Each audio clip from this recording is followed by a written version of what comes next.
My name is Kieran Bailey and I'm an events host. We build events. We had the students actually from the course at service this year. So we kind of create spaces where people can kind of come together, share ideas, share knowledge and build relationships.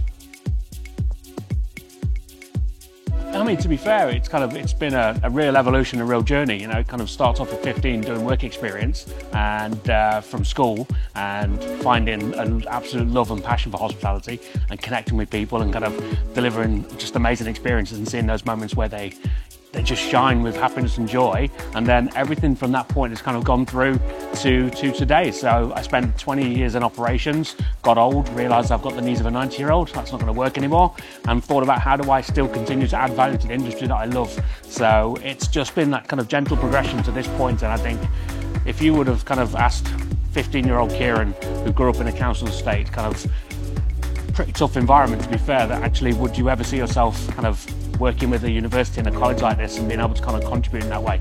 I would never have dreamed it was possible. I think hospitality has enabled that for me, to be fair. So it's been a hell of a journey. It's been emotional. It's been a huge amount of fun, and I've learned a tremendous amount. For me, the three main skills we need in hospitality, I think resourcefulness, I think is an absolutely key one. I think just being able to roll with the punches and accept the fact that kind of change is going to come. The plan could be wonderfully well thought out, but the reality is it's going to change. So being able to accept that is really key. I think being able to build relationships and build rapport quickly and effectively is just, that is a thing that will add value in every part of your life. But within the industry, you know, in the average restaurant and the average hotel, you get about 60 seconds to build that rapport to make sure that the rest of that experience is going to be amazing. If you don't do it and you don't succeed, you're really not setting yourself some sort of for success. So when you're able to do that, then you're onto an absolute win. And actually, I just think just the resilience to just keep coming through, and because sometimes it's hard. You know, I love this industry. It's amazing. It's given me a superb life. You know, I met my wife in this industry. She is the love of my life, but life is hard sometimes in this thing. So to just keep pushing through and see the fact that on a good day we get to make people happy, we get to bring joy.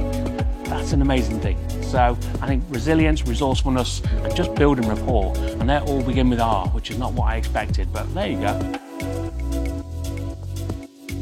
Yeah, I mean, I'm really excited today to talk to students because we're looking at the evolution of hospitality. So we're going to look at kind of mental health and well-being, and it's Mental Health Month, Awareness Month at the moment, and I think the world has changed in that. You know, the expectation of people working with the industry that actually of what we're going to do for them and how we're going to help them be successful and how we're going to help them feel strong and powerful in that way is really key.